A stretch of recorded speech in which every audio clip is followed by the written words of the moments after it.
Selamat datang di channel Sederhanaku Amos Art. Hari ini kita masuk ke seri pembelajaran fotografi ponsel dari paling dasar. Jadi kalau kamu mau belajar fotografi ponsel dari hal yang paling dasar sampai ke tingkat lanjut, jangan sampai kamu ketinggalan episode ini, karena ini merupakan awal dari video pembelajaran. Subscribe channel ini dan nyalain loncengnya supaya kalian gak ketinggalan. Dan sekarang kita masuk ke kontennya.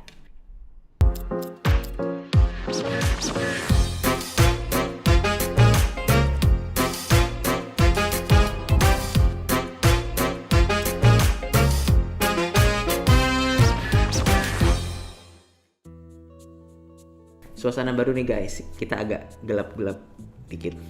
Nah sebelumnya nih aku pengen cerita nih. Dulu awal aku pegang kamera itu aku inget banget pas aku semester 2 di jurusan desain grafis. Kan waktu itu kan jurusan desain grafis itu kan ada pelajaran fotografi dan sebenarnya nggak diharuskan buat aku harus beli kamera sih. Tapi kan pembelajaran fotografi otomatis nggak bisa dong aku pinjam-pinjam. Jadinya aku beli kamera DSLR untuk yang pertama kalinya. Kamera pertamaku itu D3000. Udah lama banget sih kalau kalian tahu itu D3000 itu. Tahun berapa ya? Dulu aku beli tuh tahun 2012. Ingat banget aku waktu pas pertama kali aku pegang kamera itu, aku belajar setting-settingannya, aku belajar dasar-dasar fotografinya. Cari tahu apa itu ISO, diafragma, shutter speed, picture style, dan banyak hal settingan dari kamera DSLR tersebut. Hal-hal ini merupakan sebuah hal baru sih buat aku pada saat itu. Dan kalau misalnya kalian yang baru pegang kamera denger hal-hal tadi kayak ISO, shutter speed, dan diafragma, picture style segala macam, kalian pasti ngerasa itu apaan ya? Kayak gitu dulu itu yang aku alamin. Tapi seiring berjalannya waktu, aku pelajarin beberapa hal tersebut itu lama-lama aku jadi kayak biasa. Sama aja nanti kayak kalian kalau misalnya kalian ngikutin seri pembelajaran ini sampai ke akhirnya, nanti kalian akan ngerasa oh gitu doang ternyata. Sesimpel itu sebenarnya. Beberapa tahun ke belakang ini aku kok ngelihat smartphone itu kok mulai serius terjun dalam dunia fotografi dan videografi. Pernah nggak sih kalian berpikir kayak begini? Bisa nggak sih kamera handphone, kamera smartphone itu bisa bersaing dengan kamera profesional? Kalau misalnya bisa, gimana ya caranya ya? Settingan-settingan apa aja sih yang akan kita pelajari buat bikin foto smartphone itu bisa menyerupai atau mendekati kamera profesional? Emangnya ada ya teknik fotografi buat kamera handphone? Pada dasarnya, basic dari fotografi ponsel atau smartphone itu sama aja kayak kalian belajar basic dari fotografi DSLR ataupun mirrorless. Kalian tuh harus belajar juga triangle exposure, white balance, terus apa lagi?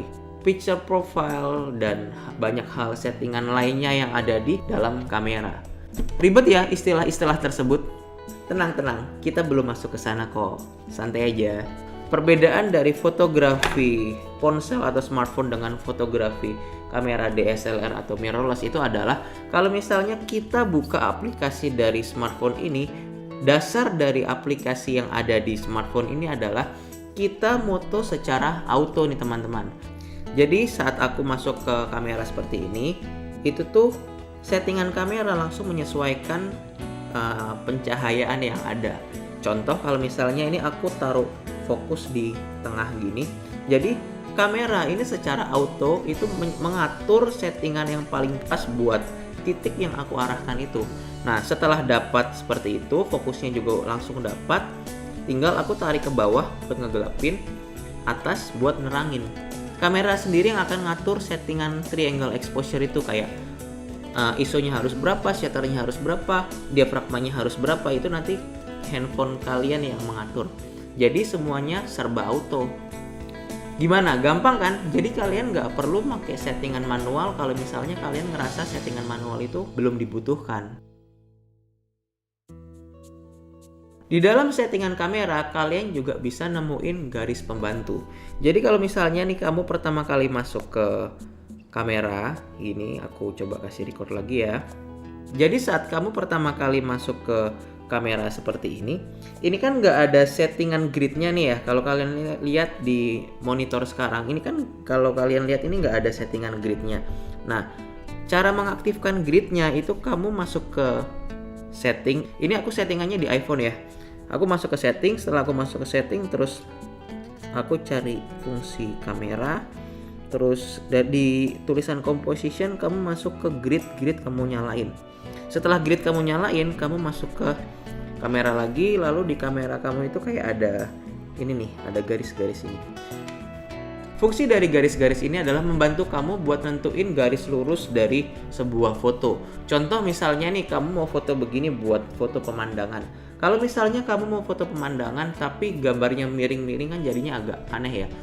Nah, gimana caranya biar bisa lurus? Itu kamu menggunakan grid ini nih, ngebantu kalian buat bikin gambar menjadi lebih lurus. Ngebantu garis ini tuh pasti ngebantu kamu buat dapetin garis horizonnya gitu, garis horizontalnya kayak gitu. Selain untuk membantu kamu buat dapetin garis horizontalnya, grid ini itu ngebantu kamu buat nentuin komposisi buat fotografi kamu. Nggak selesai di sini, dalam dunia fotografi ponsel kalian juga bisa nemuin yang namanya filter. Filter itu kalau di kamera DSLR itu kayak picture style ya, mungkin picture style kayak gitu. Jadi dia itu memberikan warna-warna yang unik buat pengalaman fotografi dan videografi kalian. Nah, kalau misalnya kalian lihat di handphone kalian ya, itu cara ngaktifinnya tuh kalau di handphoneku tuh dari foto aku geser, terus kalian cari yang ada titik 3 bulat 3 itu tapi ngegabung jadi satu, masuk ke bagian atas. Nah, ini itu merupakan filter. Kalau misalnya nih kalian lihat di monitor ini nih, di handphoneku ini tuh aku bisa geser-geser ya. Ini ada standarnya seperti ini, terus aku geser ke vivid, ada tulisannya vivid, terus ada vivid warm, ada vivid cool, ada dramatic warm, dan banyak settingan lainnya. Ini tuh memberikan kesan yang nggak biasa dari settingan handphone kalian gitu, jadi lebih unik gitu sih maksudnya. Setiap smartphone itu mempunyai filter color yang berbeda-beda. Contoh, filter color di iPhone 11 ku ini lebih banyak dibanding filter color yang ada di iPhone 7 ku yang lagi ngerekam itu. Jadi setiap handphone itu mempunyai karakter filter color yang berbeda-beda. Oke, selanjutnya ini hal yang sederhana tapi sometimes terkadang tuh kalian tuh lupa terhadap hal ini. Apa itu? Aspek rasio. Aspek rasio itu apa sih? Nah, aspek rasio itu gampangnya begini. Aspek rasio itu ukuran foto yang kalian akan buat. Beberapa sarana berbagi foto, contoh misalnya kayak Instagram. Untuk feed Instagram itu kan kalau misalnya kalian lihat itu kan bentuknya square ya. Nah, kalau square itu berarti aspek rasionya 1:1 gitu. Terus kalau misalnya aku pengen IG story, kalau misalnya aku pengen IG story kan berarti bentuknya berdiri ya, vertikal begitu kan. Kalau vertikal berarti hitungannya itu 9:16. Itu apa sih? 9:16, 1:1. Jadi gini nih, sederhananya tuh kayak begini. Jadi misalnya nih 16:9. 16 itu bagian sininya nih, bagian lebarnya, dan 9 itu bagian tingginya.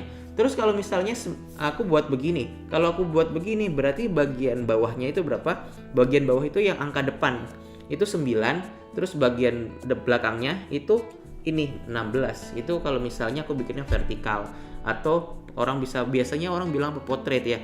Terus kalau yang kayak begini kan orang biasa bilang apa? Landscape kan. Orang bilang landscape. Ada yang bilang horizontal, ada yang bilang tiduran, fotonya sambil tiduran. Bukan kita tiduran, tapi maksudnya gayanya fotonya itu dibikin kayak begini, tiduran bukan berdiri gitu kan, biasa orang bilangnya kayak gitu.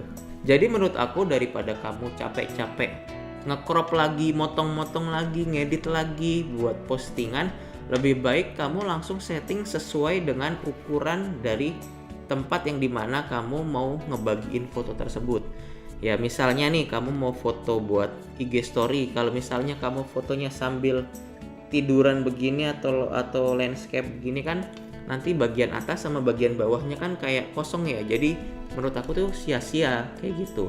Nah, gimana caranya ya? Harus berdiri gini atau bilangnya portrait atau vertikal gitu. Karena apa? Saat aku foto begini masuk ke Instagram story, semuanya tuh full, fotonya bisa masuk secara maksimal. Oke, ini yang terakhir nih. Ini aku ngomongin apa ya sebutannya ya? kekurangannya tapi juga solusinya. Jadi kayak begini teman-teman, di balik teknologi canggih yang udah ditawarkan dari smartphone yang kita punya, baik itu berbagai fitur yang sangat mumpuni sekarang ini, kamera smartphone ini mempunyai satu buah kelemahan. Apa itu? Dia mempunyai sensor yang sangat kecil. Itu permasalahannya. Sensor kecil mengakibatkan kita itu menghasilkan foto yang kurang baik di tempat gelap. Misalnya di tempat gelap itu kalian lebih cenderung gambar itu lebih noise, lebih ada kayak titik-titik. Noise itu kayak titik-titik gitu loh. Kayak titik-titik kayak gitu ya. Itu tuh kalau semakin gelap tempat kamu foto itu bakal bikin foto kamu itu makin banyak noise-nya kayak gitu. Nah, gimana caranya buat kita meminimalisir noise di foto atau di video? Ya caranya itu kamu harus menggunakan cahaya yang cukup buat kamera kamu, buat kamu foto. Kalau misalnya kita foto, untuknya di handphone kita ini ada yang namanya flash nih teman-teman. Jadi kalau misalnya kalian mau foto, pastiin kalau misalnya tempatnya gelap, kalian harus menggunakan flash yang ada. Atau mungkin handphone kalian udah canggih, bisa low light kayak Huawei P30, P40 udah keluar sih ya, P40 atau P30 kayak gitu kan. Itu sih aku kurang tahu ya bisa atau enggak. Yang jelas iPhone ini kalau buat foto tempat gelap sih agak memble gitu. Jadi kalau misalnya di tempat gelap, aku sih biasanya menggunakan sebuah flash bawaan kameraku sih. Jadi tinggal aku aktifin doang. Setelah aktif aku bantu buat foto atau aku bantu pakai buat video. Menurutku beberapa hal yang udah kita bahas tadi itu sudah lebih dari cukup untuk kita memulai dasar fotografi buat smartphone. Yang harus kalian lakuin sekarang adalah ambil smartphone kalian, praktekin apa yang kita udah bahas tadi, terus upload di Instagram dan jangan lupa tag ke Instagramku ya, amosart.id. Aku pengen ngeliat foto kalian yang aku yakin sih kualitasnya udah pasti luar biasa canggih, luar biasa keren pastinya, aku yakin banget. Tolong di foto terus di tag aku ya, biar kita bisa sharing bareng. Ya udah kayaknya segini dulu ya sharing kita pada kali ini, pada video hari ini. Like video ini kalau kalian suka dan dislike video ini kalau kalian ngerasa video ini nggak berguna sama sekali. Jangan lupa subscribe dan nyalain loncengnya ya. Kita ketemu lagi di seri fotografi ponsel selanjutnya. Aku Amos dan jangan sampai alat menghalangi kalian buat berkarya. Dadah.